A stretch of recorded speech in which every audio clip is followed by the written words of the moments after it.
రాజన్న రచయితల సంఘం అధ్యక్షతన మన జెడ్పీహెచ్ఎస్ గీతానగర్ పాఠశాలలో డాక్టర్ సి నారాయణ రెడ్డి గారి జన్మదిన 95వ జన్మదిన వేడుకలను జరుపుకుంటున్నాం.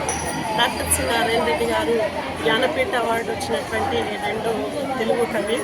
విశ్వంబర కావ్యానికి అందరికీ జ్ఞానపీఠ అవార్డు వచ్చింది.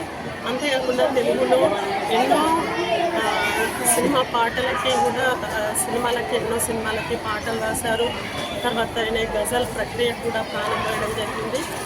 హనుమాజీపేట గ్రామస్తులు కావడం మన సిరిసిల్ల జిల్లాకి గర్వకారణం.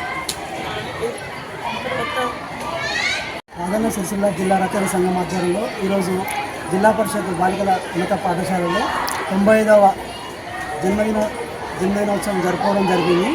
ఈరోజు పాఠశాల సిబ్బందితో జిల్లా రచయితల సంఘం కవులు అందరూ కలిసి ఇవాళ 95వ పుట్టినరోజు వేడుకలు ఘనంగా జరిగాయి. 1931 జూలై 29న జన్మించిన సింగిరెడ్డి నారాయణ రెడ్డి గారు హనుమాజీపేటలో జన్మించడం జరిగింది. ఒక మారుమూల గ్రామము హనుమాజీపేట నుంచి వచ్చి ప్రపంచవ్యాప్తంగా తన కవితలు, తన రచనలు, గజల్స్తో అందరి మన్ననలను పొందారు.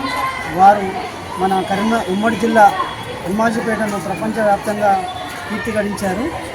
వారి ఆశయాలకు అనుగుణంగా ఈరోజు రాజన్న సిరిసిల్ల జిల్లా సాహిత్యంలో ముందడుగు వేస్తుంది.